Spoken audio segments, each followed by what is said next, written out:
Hi everyone, it's Suzanne Venker. So this is like my fifth or sixth time trying this because it's new to me and I'm not very good at it, so you'll have to bear with me.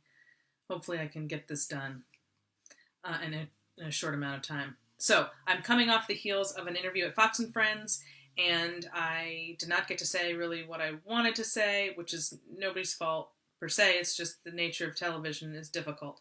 Um, so the time issue, basically. And they had another woman on this morning as well, so that eats into the time.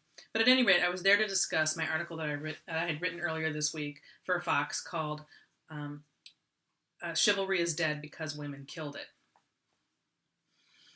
Um, Essentially, the point I was trying to make in that article is, and I had juxtaposed this telegram that a friend of mine had sent me that her father had sent to her mother that was just beautifully written, and it just showed this, respect and just another time in the way men and women spoke with one another. And I was juxtaposing that with this Facebook video where this gal basically was saying that chivalry sucks and it needs to go away and it treats women terribly because it means women can't do things for themselves, and she was doing this sort of thing, and it was just like this sort of manifestation of what I write so much about, which is that women have really destroyed the relationship between the sexes by having this attitude that they carry with them that they don't need a man.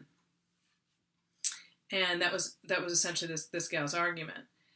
So I was going to open the segment by saying, sharing a quote from the actress Mae West, who's from the early 20th century, and she had these great quips about women and men. They're just hysterical. And one of the things she said is, "When women go wrong, men go right after them." And I was going to use that as a jumping off point to say, look, women are the relationship navigators. They set the tone and the standards for the relationship. And if your standards are up here, men will rise to the occasion. They don't have any choice. They just don't. If you lower your standards, guess what they're going to do?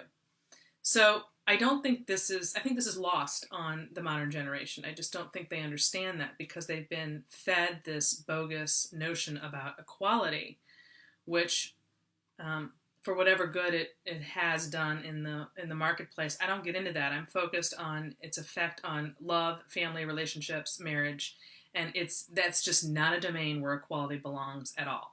And I do not think young people understand this. So because they've been raised to think that men and women are essentially the same, they don't understand the yin and yang between male and female nature and how it works. So number one is to understand that women are the navigators. They make the relationship go in a certain direction. That's number one. The second thing to understand about men is that it is in their DNA to provide for women and to protect them. It is an integral part of their identity. And when that is stripped from them, as it has been for a number of reasons, I mean, we don't have any manufacturing jobs left for men, that's one thing. But then we also have women who are infiltrating the marketplace and owning that domain as much as they own the home domain. And this squeezes men out. Where are they going to go? Excuse me, I have to make that brighter.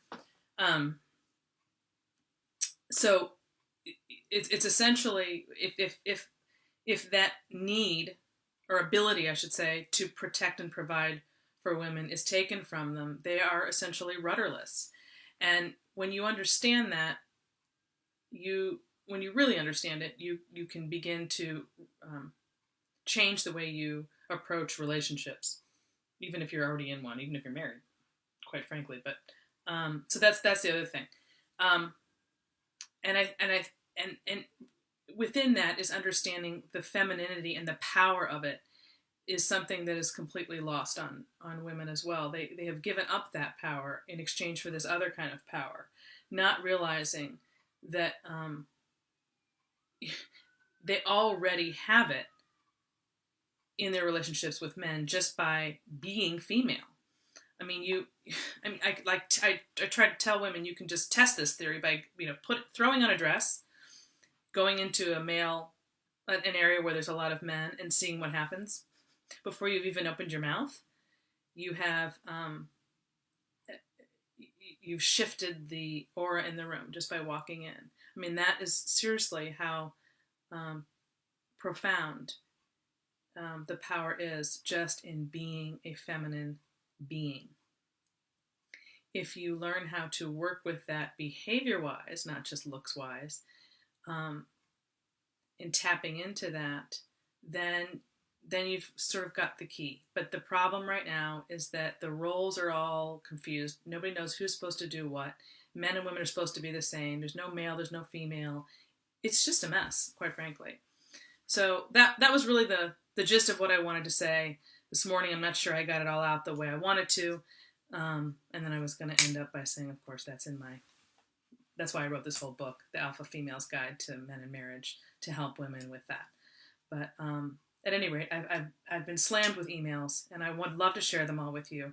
I thought about reading them here, or maybe writing another article where I put the responses there, because I wish other people could see what I'm seeing on my end, and that's another really frustrating thing for me as a writer, is to have all this data, really, stories, and not be able to have other people see what I'm seeing, because that's the advantage of what I do, and I'm trying to convey it through media, and it can be difficult. So I'm going to play with this a little bit. This is just a short, quick video for now, because as I say, I'm not a YouTuber, and video is just not something that I've picked up or been comfortable with, and I know I need to change that. So this is my little attempt at beginning that process.